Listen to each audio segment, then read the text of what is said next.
Baik, kita lanjutkan materi. Kali ini untuk divide and conquer, ini kita belajar tentang multiplication of large integer. Ya. Jadi ini maksudnya kita mempelajari bagaimana strategi mengalihkan dua buah bilangan integer yang besar ya. Maksudnya bilangan angka yang dikalikan itu besar ya. Kalau kita pakai kalkulator gitu ya, kan paling muatnya 12 digit ya. Nah, ini seandainya kalau digitnya itu lebih besar dari 12 digit. Ya. Misalnya ada angka nih A ya, kemudian ada B ini ya, seperti ini. Ya, angkanya kan panjang ya. A dan B-nya ini lumayan panjang ya. Bagaimana strategi untuk mengalihkan bilangan yang besar ini ya? Ya, tentunya ada beberapa algoritma yang bisa kita gunakan untuk mengalihkan bilangan ini ya. Nah, salah satunya adalah tentang grade school algorithm. Ya, grade school algorithm ini yang biasa kita pakai untuk ngitung ya secara manual ya. Jadi kalau Anda lihat,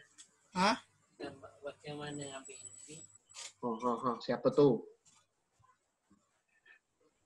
Grade school ya. Jadi bagaimana kita menghitung perkalian dua buah bilangan besar ya menggunakan algoritma grade school ya.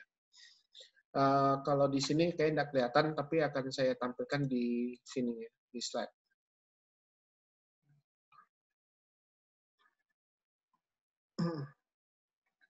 Oh,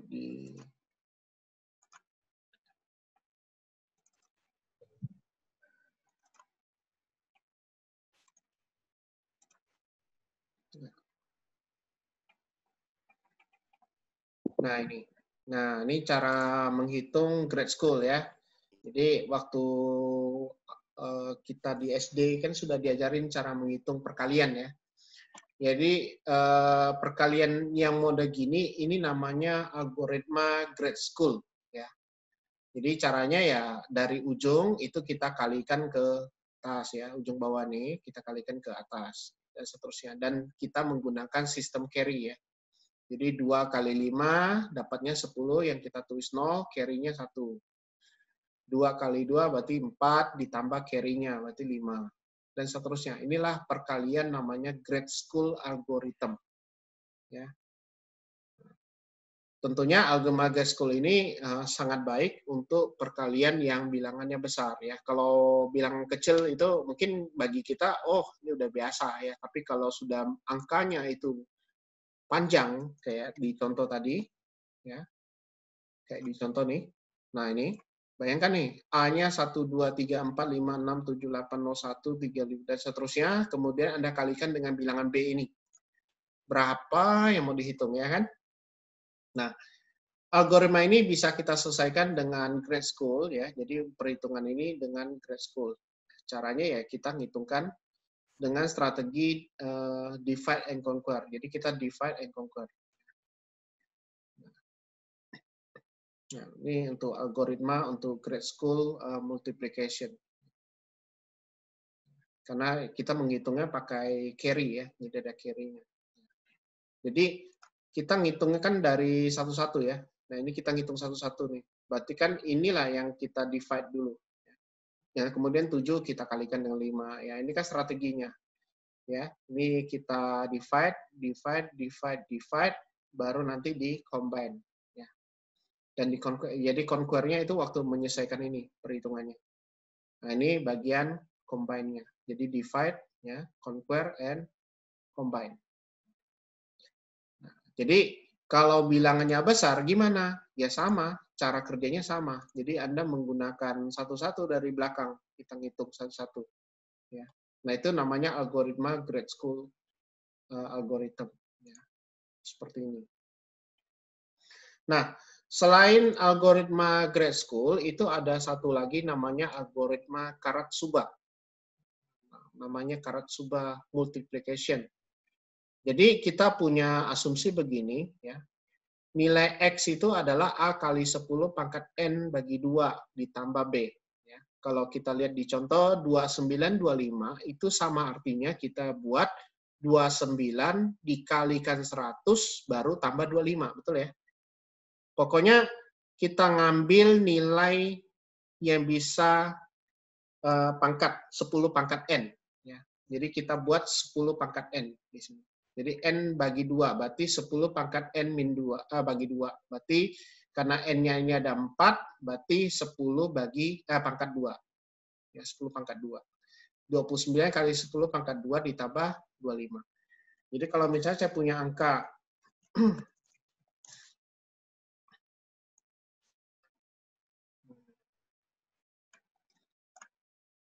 misalnya saya buat ini ya. Nah, ini ada 5 digit nih. Ya. Berarti kan n-nya 5. Ya. 5 kita bagi 2. Ya. Kemudian kita bulatkan menjadi 3. Berarti nanti adalah 32 kalikan 10 pangkat 3 ya, ditambahkan dengan 784. Nah, nanti yang 784 ini juga akan kita kerjakan seperti ini juga. Ya. Jadi ini akan kita pecah lagi seperti ini. Ya, nanti yang 784 ya. Ya, ini kita tambah. Berarti 7 kali 10 pangkat 2 ya kan? Ditambah 84. Nah, jadi ini sama nih. Ini pengerjaannya kayak gini. Nah, itu namanya Karotsuba ya. Nah, kalau kita lihat perkalian antara dua buah bilangan besar, ya, perkalian dua bilangan besar, Anda bisa menggunakan rumus ini ya.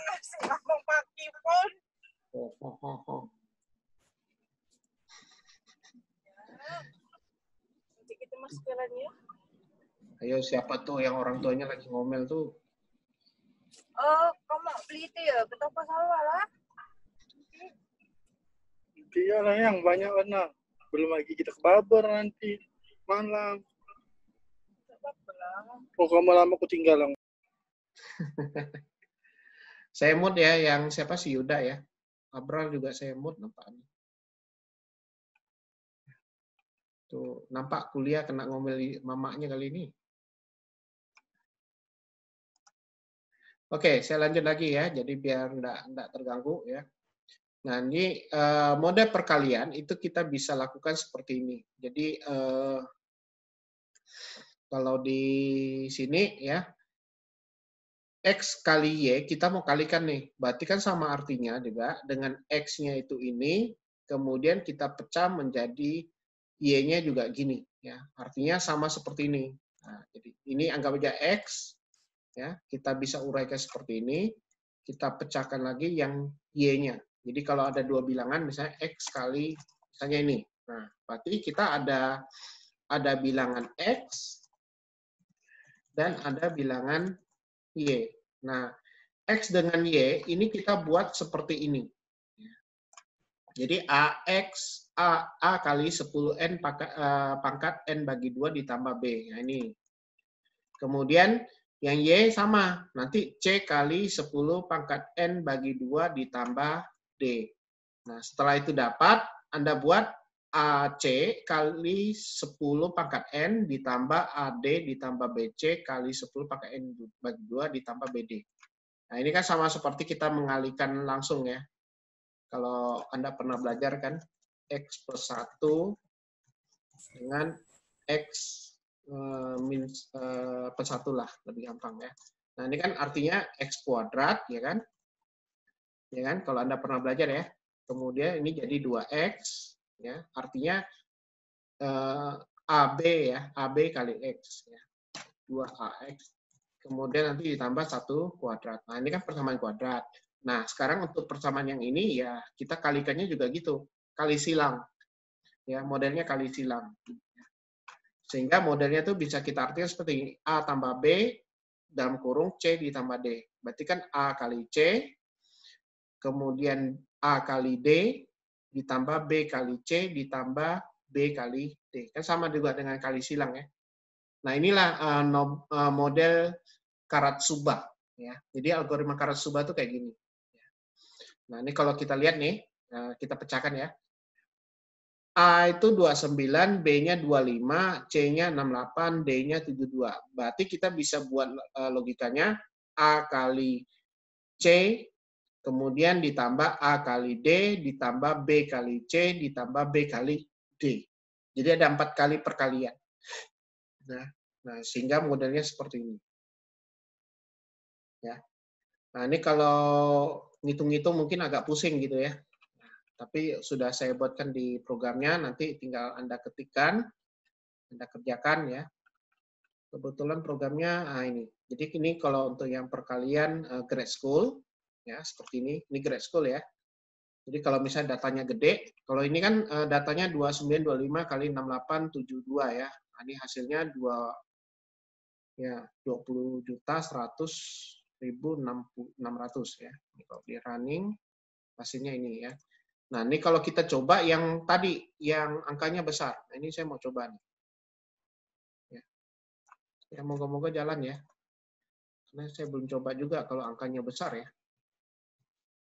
Nah, bayangkan nih angkanya besar nih. Ya, ini saya ganti. Satunya lagi adalah ini. Running nggak ya? Nah, ini kita running. Tek.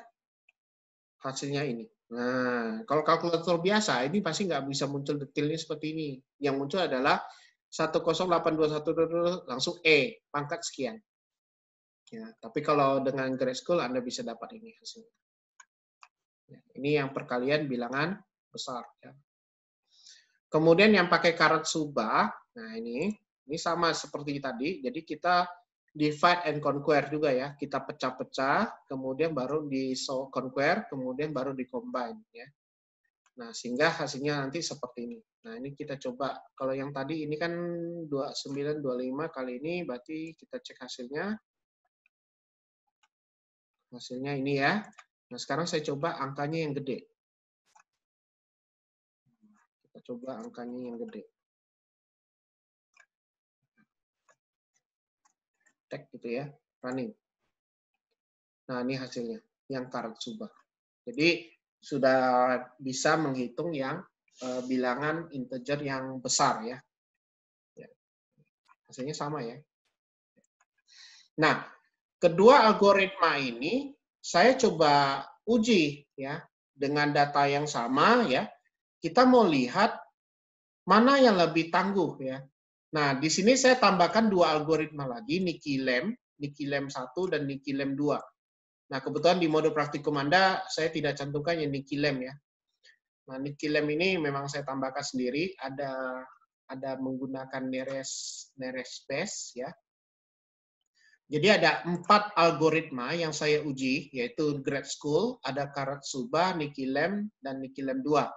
Ya, selain ini masih ada beberapa algoritma untuk perkalian bilangan besar ya. Masih banyak loh. Nah, cuma yang saya pilih baru 4 ya. Nah, ini kita coba running. Mana yang paling baik ya kalau dilihat dari ini. Ini masih looping ya, karena ini ada jam pasir ya, masih bergerak gitu ya. Ya, kita tunggu karena lumayan juga ya, karena yang saya ujikan kan lumayan banyak ya. Yang saya uji datanya tuh ada 2000. Lumayan juga ya.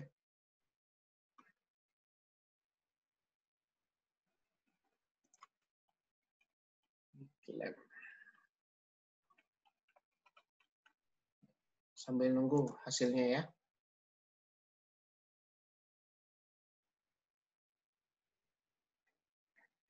Oke, sambil nunggu jawabannya, kita coba jalankan yang lain ya. Ini kita lanjut ke Strassen. Nah, nih. Jadi permasalahan perkalian matriks itu juga bisa kita solving menggunakan Strassen ya. Jadi model Strassen matrix multiplication. Ya.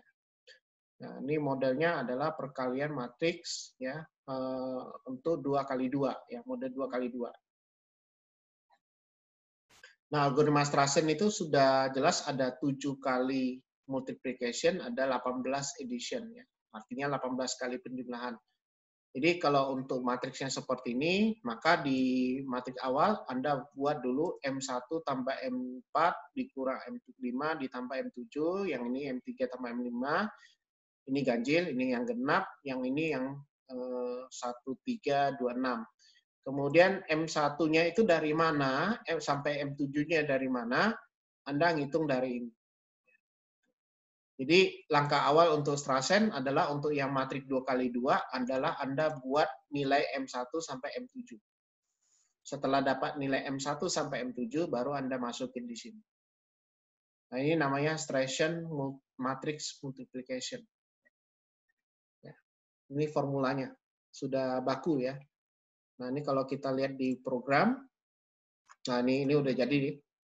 Nah, Anda bisa lihat nih tampilannya, bahwa grad school ini yang paling baik ya sampai sekarang ya. Kalau dilihat sih memang dia lebih simpel ya. Kemudian yang agak kurang baik itu adalah Nikilem 1. Nikilem 1 ini ternyata kompleksitas waktunya tinggi ya. Nikilem 2 kompleksitasnya juga tinggi dibandingkan yang Karatsuba ya. Tapi 3 ini berada pada daerah yang sama ya. Tapi kalau kita lihat di sini Karatsuba kadang kalanya dia menjadi lebih boros ya, lebih worse ya. Kalau Anda lihat di sini grafiknya dia tinggi ya. Ya, karena dia warna biru dia lebih worse ya, lebih sini. Ya, tapi kalau untuk yang grad school ini lebih baik ya. Ya, untuk data acak. Nah, sekarang kita coba lihat yang Strassen ya. Strassen ini saya sudah buat di sini. Nah, Strassen ini memang Anda harus buat dulu nilai P1 sampai P7. Kita ngitung dulu nilai P1 sampai P7. Dan ini berlaku untuk matriks yang 2x2 ya. Jadi matriks harus berukuran 2x2. Nah, di sini saya sudah buat matriksnya 2x2, kemudian nanti Strassennya di sini. Nah, nih. Jadi kita buat dulu Strassennya. P1 adalah ini, P2 ini, P3 ini, dan seterusnya P7 apalah. Ya. Jadi sesuai dengan rumus ini. Jadi intinya Anda ngitung dulu nilai P1 sampai P7. Setelah dapat P1 sampai P7, baru kita masukin ke sini. Jadi matriks C adalah bagian kolom sebelah sini adalah P5 tambah P4 kurang P2 tambah P6.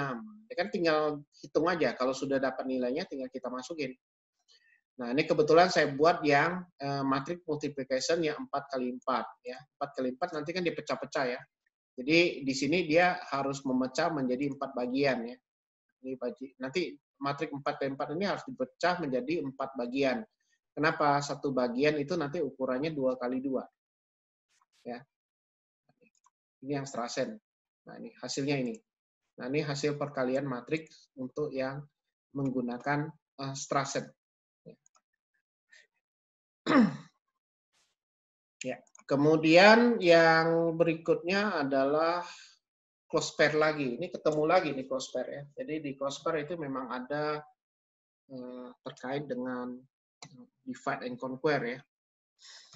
Jadi memang caranya ya sama ya. Jadi kita punya kumpulan dot ya, punya kumpulan titik gitu ya. Kemudian kita punya satu garis atau satu titik. Kita mau lihat mana yang paling dekat dengan titik ini gitu loh. Sehingga seakan-akan kita buat satu garis panjang ya, kita lihat apakah titik ini yang lebih dekat dengan tidak. Nah, ini kalau kita lihat di sini model dari close pair ini mirip dengan yang strategi yang kemarin yang di brute force ya. Karena konsepnya adalah kita membagi-bagi menjadi beberapa case yang kecil ya. Jadi kita pecah-pecah ya, kita divide, kemudian kita conquer, kita kasih solusinya, kemudian baru nanti di combine ya.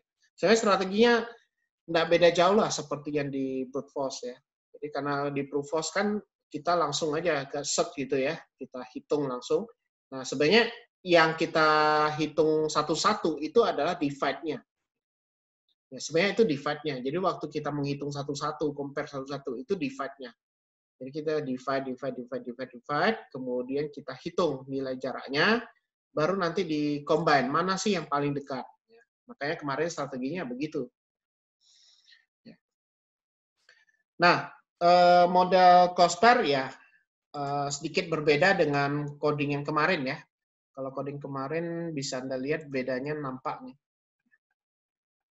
Closepar ya. Nggak tahu apakah memang dekat sama ya. Nanti dicoba. Ya, karena Anda bisa lihat di sini dia tetap menggunakan brute force ya, walaupun dia divide and conquer. Kenapa? Karena nanti strateginya adalah dia menghitung satu-satu itu kan brute force ya.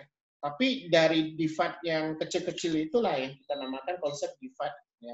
Kemudian baru kita cari secara keseluruhan itu adalah yang bagian combine. Jadi tetap dia pakai brute force. Ya. Ini cara terdekat ya. Kemudian bagian terakhir ya, dari materi divide and conquer adalah quick hole. Quick hole ini saya coba berikan dalam bentuk ini aja ya. Ya ini. Jadi model quick hole tuh kayak gini. Nah ini katakanlah ada titik ya. Titik banyak gitu ya.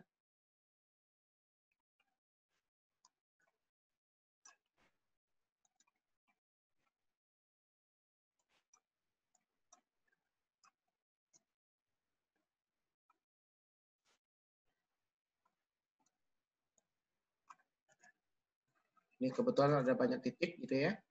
Sorry. Oke.